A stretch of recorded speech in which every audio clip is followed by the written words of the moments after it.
Hyva ଧକ୍କାରେ ଭାଙ୍ଗିଗଲା ବିଶାଳକାୟ ତାଳ ଗଛ ଆଉ ହାଇୱା ମଧ୍ୟ ଚୁରମାର ହେଇଗଲା। ଦେଖନ୍ତୁ ଗୋଟେ ବିଶାଳକାୟ ଚାଖୁଣ୍ଡା ଗଛ କିପରି ଫାଳ ହେଇଯାଇଛି ଅଧାରୁ। ଭୀଷଣ ପ୍ରଚଣ୍ଡ ଶବ୍ଦ କରି ଆକ୍ସିଡେଣ୍ଟ ହେଲା। ଆଉ ତାଳ ଗଛକୁ ଆପଣଙ୍କର ଚାଖୁଣ୍ଡା ଗଛକୁ ତାଡ଼ି ନେଇ ଅଲଗା ଜାଗାରେ ଅଧେ ଫାଳେ ପକାଇ ଦେଇଛି। ଦେଖନ୍ତୁ କେତେ ବିଶାଳ ଶକ୍ତିଶାଳୀ ଦୁର୍ଘଟଣା ହେଇଛି। କେତେ ବିଶାଳ ତାଳ ଗଛକୁ ଫାଳ କରିଦେଇଛି ମଝିରୁ। ଦେଖନ୍ତୁ ବିଶାଳକାୟ ତାଳ ଗଛ ତ ଫାଳ କରିକି ଫାଳେ ଗୋଟେ ସାଇଡରେ ପକେଇଛି। ଆଉ ଗୋଟେ ଇଲେକ୍ଟ୍ରିକ୍ ଖୁଣ୍ଟ ଆଉ ଗୋଟେ ଦେଖନ୍ତୁ ଓପାଡ଼ି ପଡ଼ିଛି। ଦେଖନ୍ତୁ ହାଇୱା କେମିତି 4 ମାସ ତଳେ ମାତ୍ର କିଣା ହେଇଥିଲା ନୂଆ ହାଇୱା। ବାଲି ନେଇ ଯାଉଥିଲା ଏ ହାଇୱା। ଦେଖନ୍ତୁ ଅଦ୍ଭୁତ ଦୃଶ୍ୟ ଦେଖନ୍ତୁ।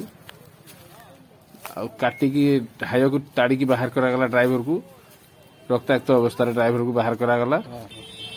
ଦେଖନ୍ତୁ ଏ ବିଶାଳ ହାଇୱା ମଧ୍ୟ ଯାଇଛି। ପୁରା ଭାଙ୍ଗି ମାନେ ଅଧା ଭାଙ୍ଗି ଦେଇଛି ନାଇଁ ଫାଳେ ନେଇ ପଳେଇ ଯାଇଛି। ପୁରା ଫାଳେ ନେଇଛି 40 ପାଖାପାଖି 40 ହେଇଗଲାଣି ଆଉ। 40 ବହୁତ ଜୋର ଶବ୍ଦ ହେଲା। ମୁଁ କହିଲି ବୋଧେ କଣ କିଏ ଗୋଟେ ବମ୍ ଫମ୍ ପକେଇଲା। ଓହୋ ପୁରା ଗୋଲ ହେଇଗଲା ଘର। ଆପଣ କଣ ଭାବିଲେ? ମୁଁ କହିଲି କିଏ ବମ୍ ଫମ୍ ପକେଇଲା। କେତେ ଦିନର ଗାଡି? ନୂଆ ଗାଡି ଭଳିଆ ଦେଖା ହଉଛି। ଗାଡି 4 ମାସ ହେଇଛି। 4 ମାସ ମାତ୍ର ଗାଡି।